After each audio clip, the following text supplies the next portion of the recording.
এবার আসি ওই খাদ্যদ্রব্যে উপস্থিত অ্যাসিডগুলো। এটা আমি সবগুলো লিখবো না, আমি বলে দিব মুখে মুখে, আপনারা লিখবেন। খাদ্যদ্রব্যে উপস্থিত অ্যাসিড। আপনারা এইভাবে একপাশে লিখবেন হলো খাদ্যদ্রব্য, আর একপাশে লিখবে অ্যাসিড। খাদ্যদ্রব্য বা ফলমূল যেটাই হোক না কেন, কারণ ফলমূলের বাইরেও কিছু খাদ্যদ্রব্য দেওয়া হবে, একবার খাদ্যদ্রব্য দেওয়া হয়েছে এখানে। তাহলে এখানে আপনারা সিরিয়ালে একদম পয়েন্ট করে নিচে নিচে লিখবেন। তো প্রথমে লেখেন লেবু, কমলা লেবু, যে কোনো টাইপের লেবুই থাকুক না কেন একবারই লিখবেন লেবু, কমলা লেবু। একবারে লেখেন এটাতে সাইট্রিক অ্যাসিড। একই ফলের মধ্যে কিন্তু অনেক ধরনের অ্যাসিড থাকতে পারে, এটা খেয়াল রাখতে হবে। তাহলে প্রথমে লিখবেন লেবু, কমলা লেবু, সাইট্রিক অ্যাসিড। 2 নম্বরে লিখবেন কমলা লেবু, জাম্বুরা, পেয়ারা। 2 নম্বরে কমলা লেবু, জাম্বুরা, পেয়ারা। এটার মধ্যে থাকে হলে অ্যাসকর্বিক অ্যাসিড। অ্যাসকর্বিক অ্যাসিড বা ভিটামিন সি। অ্যাসকর্বিক অ্যাসিডের আরেক নাম হলো ভিটামিন সি। কমলা লেবু, জাম্বুরা, পেয়ারা এগুলোতে থাকে অ্যাসকর্বিক অ্যাসিড। অ্যাসকর্বিক অ্যাসিডের আরেক নাম হলো ভিটামিন সি। তারপর লিখবেন 3 নম্বরে আপেল, আনারস, টমেটো। আপেল, আনারস, টমেটো। এটাকে আপনারা মনে রাখতে পারেন অ্যাটম দিয়ে।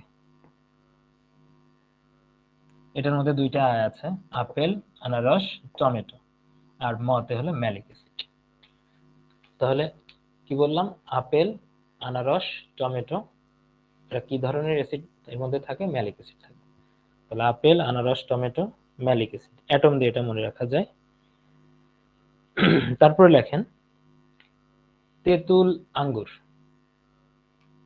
তেঁতুল, আঙ্গুর, এটাতে থাকে টার্টারিক অ্যাসিড।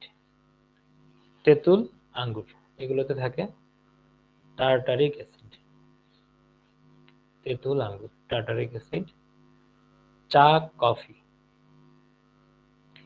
চা কফিতে কোন অ্যাসিড থাকে আপনারা বলেন তো?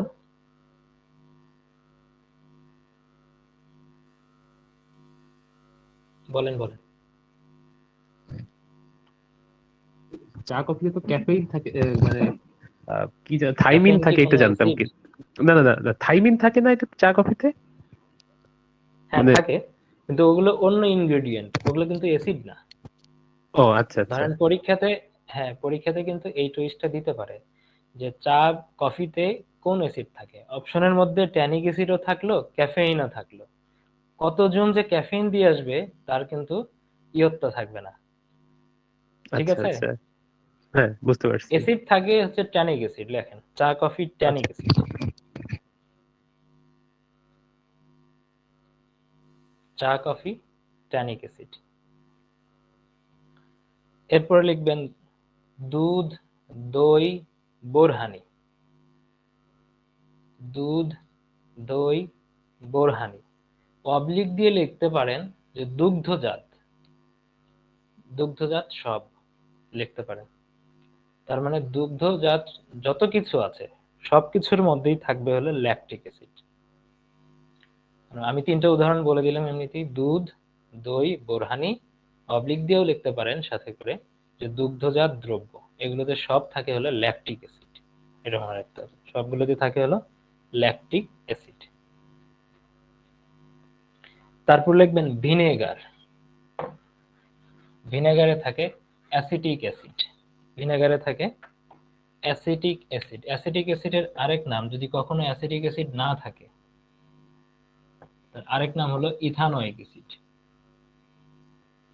Ethanoic acid. ভিনেগার কিন্তু এই অ্যাসিটিক অ্যাসিড বা ইথানোয়িক অ্যাসিডের 6 থেকে 10%-এর মিশ্রণ। এই পার্সেন্টেজটা লিখে রাখেন ডান পাশে। তাহলে অ্যাসিটিক অ্যাসিড বা ইথানোয়িক অ্যাসিড কথা, এই কথাটাও বলা থাকতে পারে। সর্বশেষ লিখবেন সফট ড্রিঙ্কস, যে কোমল পানীয়গুলো আমরা খাই, এই সফট ড্রিঙ্কস গুলোতে থাকে হলো কার্বনিক অ্যাসিড। Carbonic acid.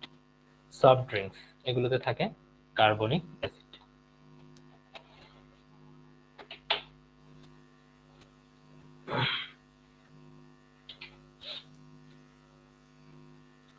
লিখছেন? জি, লেখা হয়ে গেছে।